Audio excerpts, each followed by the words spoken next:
আপনি যদি একদম ফ্রেশার হন, মানে কোনো অভিজ্ঞতা নেই, হাতে ডিগ্রি থাকলেও মনে হয় কোথাও নিজেকে প্রমাণ করার জায়গা পাচ্ছেন না, তাহলে এই কথাগুলো একবার মন দিয়ে শুনুন। আমাদের দেশে এমন অনেক তরুণ-তরুণী আছেন যারা পড়াশোনা শেষ করে শুধু একটা চাকরির অপেক্ষায় সময় নষ্ট করছেন। অথচ বাস্তবতা হলো আজকের বাজারে চাকরির জন্য সবচেয়ে বেশি চাওয়া হচ্ছে স্কিল, ডিগ্রি নয়।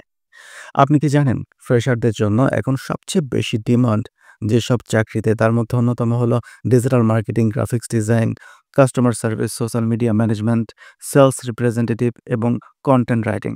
কারণ এই জায়গাগুলোতে কোম্পানিগুলো খুঁজছে এমন মানুষ যারা শেখার আগ্রহ রাখে, কাজ বুঝে নিতে পারে আর রেজাল্ট দিতে পারে।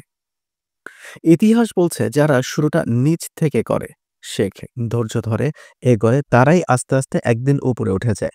আপনি যদি ভাবেন আমি তো কিছুই পারি না, তাহলে একটা কথা মনে রাখবেন, আপনি যে কিছুই জানেন না, এই উপলব্ধিটাই আপনার সবচেয়ে বড় শক্তি। কারণ এখান থেকেই শুরু হয় শেখার যাত্রা।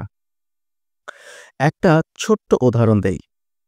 একজন তরুণ আমার পরিচিত, ইংরেজিতে দুর্বল ছিল, টেকনিক্যাল কিছু জানতো না, কিন্তু সে ইউটিউব দেখে মাত্র 1 মাসে ক্যানভা শেখে আর ফেসবুকে ফ্রিল্যান্সারদের পাশে বসে পোস্ট ডিজাইন করতে শুরু করে। আজ সে একটা এজেন্সিতে কাজ করে, ইনকাম করছে 25 থেকে 30 হাজার টাকা। আপনাকেও কেউ এই সুযোগটাই দেবে যদি আপনি নিজেকে প্রমাণ করতে পারেন।